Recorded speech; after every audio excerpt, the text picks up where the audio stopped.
Most people think respect comes from being kind, from being helpful, from always being there when someone needs you. So they answer every call. They agree to every favor. They stay late at work. They apologize even when they did nothing wrong. They smile through exhaustion because somewhere deep inside, they believe that making life easier for everyone else will finally make them valuable. But something strange happens. The more they give, the less people seem to appreciate it. And then one day, they say one simple word. No. Suddenly, the same people who barely notice them begin reacting differently. Some become angry. Some become distant. And a few begin treating them with a kind of respect that never existed before. Why? Because sometimes the first time people truly see your value is the moment they realize they can no longer control your availability. Daniel didn't understand this. For most of his life, he believed that being a good person meant being available to everyone. At work, he was the employee who never refused extra assignments. If someone forgot a deadline, Daniel helped them finish it. If a coworker needed to leave early, Daniel covered the shift. His manager often smiled and said, "I can always count on you." Those words felt like praise. They made him feel important. What Daniel didn't notice was that the same coworkers who thanked him once had quietly stopped asking if he was okay. They assumed he would always say yes. His kindness had become predictable. Predictability slowly turned into expectation. And expectation quietly erased appreciation. Outside of work, life looked no different. His friends called when they needed advice after another failed relationship. His brother borrowed money with promises to pay it back next month. Family members volunteered Daniel's time before asking him if he was free. Whenever he thought about saying no, an uncomfortable feeling tightened inside his chest. What if they think I'm selfish? What if they stop inviting me? What if they don't need me anymore? So he kept saying yes. Because yes felt safer than disappointing someone. Maybe you've experienced something similar. Have you ever agreed to something you didn't want to do just because saying no made you feel guilty? Have you ever stayed in conversations that drained you, answered messages you didn't have the energy for, or carried responsibilities that were never yours in the first place? If so, you're far from alone. Psychologists often describe this pattern as people-pleasing. But underneath that label is something much deeper. Many people don't fear saying no because they are weak. They fear saying no because their brain has quietly connected acceptance with safety. For thousands of years, humans survived by belonging to groups. Being rejected once meant something much more dangerous than hurt feelings. It could mean isolation. Even death.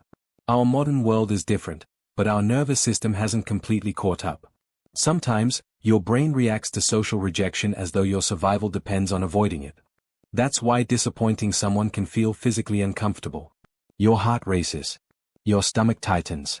You begin explaining yourself before anyone has even questioned your decision. Your body isn't just avoiding conflict.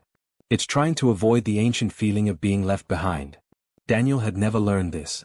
He only knew that saying yes made people smile. And those smiles became addictive. Not because he wanted attention. Because they gave him relief. Every thank you temporarily silenced the quiet voice inside him that whispered, "You matter because you're useful." That belief had started years earlier. When Daniel was a child, his parents worked long hours. They loved him deeply, but they were constantly overwhelmed. Without realizing it, they praised him most when he made life easier. "You're such an easy kid. We never have to worry about you. You're so mature for your age." At first, those words sounded beautiful. But over time, Daniel unconsciously translated them into something else. Being easy earns love. Needing help creates problems. So he became the child who never complained. The teenager who solved everyone else's problems. The adult who believed his worth depended on how much he could give away. No one taught him this directly. His brain simply connected the dots. Behavioral psychologists call this reinforcement. When certain behaviors consistently receive approval, our minds naturally repeat them. The problem begins when approval becomes the only place we search for our value. Because then kindness slowly transforms into performance. You stop asking yourself, "What do I need?" And instead ask, "What do they need from me?" At first, nobody notices. Not even you. Weeks become months. Months become years. Then one ordinary Tuesday changes everything. Daniel arrived at work carrying his usual coffee. His manager walked over before he had even sat down. "Daniel, I know it's last minute, but I need someone to stay tonight. You're the only person I can trust." Normally, Daniel would have smiled. Normally, He would have cancelled dinner with his sister without hesitation. But this time was different. His sister had been trying to reconnect after years of drifting apart. Tonight mattered. He looked down for a second. His heartbeat became louder. His mind immediately started writing excuses. Maybe I can do both. Maybe I should cancel. Maybe next week. Then something unexpected happened. Instead of searching for the perfect excuse, he simply said, "I'm sorry. I can't stay tonight." Silence.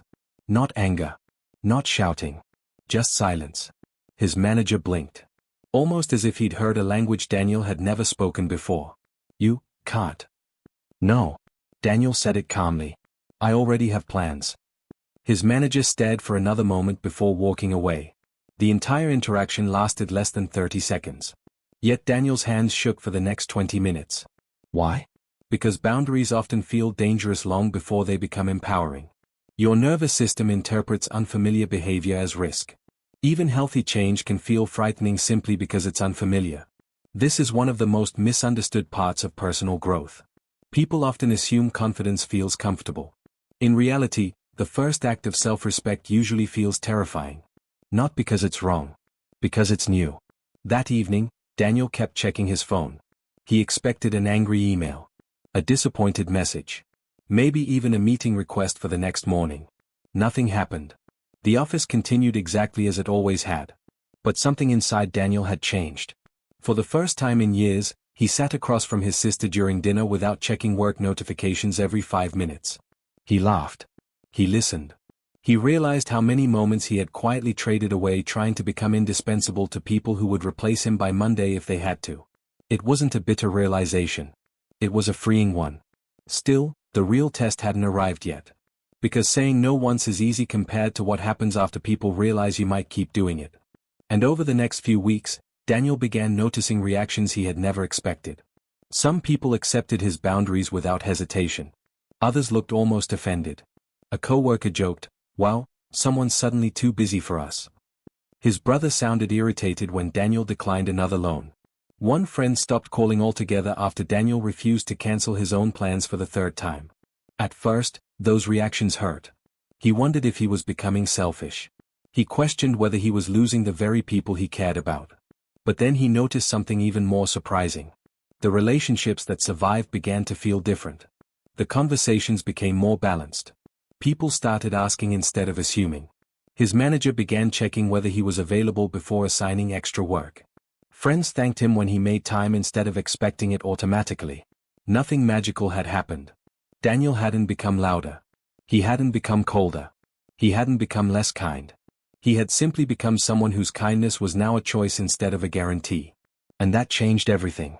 And that changed everything. Not overnight. Not in some dramatic, movie-like moment where everyone suddenly apologized and recognized Daniel's worth. Real life almost never works that way. Instead, the change was quiet. It happened in the spaces between conversations. In the pauses before someone asked for another favor. In the surprised look on a coworker's face when Daniel calmly said, "I won't be able to help this time." At first, people tested his boundaries. They weren't necessarily trying to be cruel. They were trying to see if the old Daniel was still there. One Friday afternoon, a coworker rushed over carrying a stack of reports. "I know you're probably busy," she said, "but could you finish these for me? You're much faster." For a split second, Daniel felt that familiar pull. His mind immediately began searching for reasons to help. Maybe she's overwhelmed. Maybe it'll only take an hour. Maybe saying no makes me a bad teammate. Then he noticed something. She wasn't asking because he was the only person capable. She was asking because he was the only person who rarely refused. There was a difference. A big one. He smiled politely. "I can't today. I have my own deadline." She looked disappointed for a moment. Then she nodded. "Okay. I'll figure it out." And she did. Sometimes the burden you've been carrying was never yours in the first place. People simply handed it to you because you never put it down. Have you ever noticed that? How often do we assume someone will fall apart if we stop rescuing them? But when we finally step back, they discover strengths they never had to use before. Helping people is beautiful. Constantly preventing them from facing responsibility isn't. There's an important psychological principle at work here. Behavior follows patterns. If every request receives a yes, People stop evaluating whether the request is reasonable. Your availability becomes part of their expectations. Not because they're evil. Because the human brain loves predictability. When something is always available, we stop noticing its value. Think about clean air. You rarely appreciate it until you struggle to breathe. Think about electricity. You hardly notice it until the power goes out. The same thing can happen with people. When your time, energy, and attention are endlessly available, others often stop recognizing how valuable those things really are. Scarcity isn't what creates your value. It reveals the value that people had stopped noticing. Daniel slowly began understanding this. His life wasn't becoming smaller. It was becoming more intentional. He started spending weekends reading again. He returned to morning walks he had abandoned years earlier. He called his sister simply because he wanted to hear her laugh. He wasn't doing more. He was finally doing what mattered. Ironically, this was when something unexpected happened. People began seeking his opinion more often. His manager asked for his input before making decisions. Friends stopped assuming he would always be free and instead planned around his schedule. Even conversations felt different. People listened when he spoke. Not because he had become more intelligent. Because he had become more present. Respect often begins the moment you start respecting your own time. Many people confuse kindness with endless sacrifice. But they're not the same thing. Kindness says, I want to help. People-pleasing says, I have to help, or I won't be enough. One comes from love. The other comes from fear. The actions may look identical. The emotions behind them are completely different. This is where psychologists often talk about something called the fawn response. Most people have heard of fight, flight, or freeze. But fewer know about fawning. Fawning happens when someone tries to stay emotionally safe by constantly pleasing others. Instead of confronting conflict, they avoid it. Instead of expressing needs, they hide them. Instead of risking rejection, they become whoever everyone else wants them to be. For many people, this isn't manipulation. It's survival. Especially if they grew up in environments where love felt conditional. If peace at home depended on keeping everyone happy. If expressing emotions led to criticism. If mistakes brought shame instead of understanding. The brain learns a powerful lesson. Stay agreeable. Stay useful. Stay invisible. Maybe no one ever taught you to say no. Maybe they only taught you how to avoid disappointing everyone else. If that's true, none of this is about blaming your past. It's about understanding it. Because understanding creates choice. And choice creates freedom. Daniel wasn't becoming selfish. He was becoming honest. One evening, his younger brother called again. His voice sounded rushed. Hey. I hate asking, but could you lend me money again? I'll pay you back soon. Months earlier, Daniel would have transferred it before the conversation ended. This time, he paused. Not to punish his brother. To think. He remembered the last 4 promises. The unpaid loans. The excuses. The growing resentment inside himself. Then he answered gently. I love you. But I can't keep solving this for you. Silence. His brother sighed. So, you're just going to leave me like this? Daniel's chest tightened. The guilt returned. That old voice whispered. You're failing him. You're becoming selfish. But another voice, one that had been growing stronger, quietly asked a different question. Or am I finally refusing to lie? Because pretending this is helping, hasn't actually helped either of us. I'll help you make a budget, Daniel said. I'll sit with you. I'll help you figure things out. But I can't keep giving money. His brother hung up sooner than usual. Daniel spent the rest of the night wondering if he destroyed their relationship. Sometimes setting a boundary feels like grief. Not because you're losing someone. Because you're losing the version of yourself that believed love had to be earned. Weeks passed. His brother didn't call. Neither did the friend who only reached out when he needed something. Neither did the coworker who always disappeared after Daniel finished the difficult projects. At first, the silence felt painful. Then it became peaceful. And eventually, it became revealing. Not everyone leaves because you've changed. Some people leave because your boundaries no longer benefit them. That realization isn't meant to make you suspicious of everyone. It's meant to help you recognize the difference between connection and convenience. Real relationships can survive the word no. Transactional ones often can't. Think about your own life for a moment. Who only contacts you when they need something? Who respects your answer, even when it isn't the answer they hoped for? Who makes you feel safe enough to disappoint them? Those questions can quietly reveal more about your relationships than years of conversation ever could. Months later, Daniel noticed something that would have been impossible before. He was no longer afraid of silence. He no longer rushed to fill every uncomfortable moment with agreement. He no longer apologized for having plans. He no longer measured his worth by how exhausted he felt at the end of the day. Instead, he began asking himself a new question. Does this decision respect both of us? Sometimes the answer was yes. Sometimes helping was exactly the right choice. Other times, kindness meant saying no. Because every time he ignored his own limits, someone eventually paid the price. Sometimes it was him. Sometimes it was the relationship. Resentment has a way of growing wherever honesty is absent. The healthiest relationships aren't built on endless sacrifice. They're built on honest expectations. Healthy boundaries don't push good people away. They teach good people how to love you well. One afternoon, Daniel's manager stopped by his desk. "I've noticed something," she said. "You've become different." Daniel smiled. "I hope that's a good thing." She nodded. "It is. You still help people. But now, when you say yes, I know you actually mean it."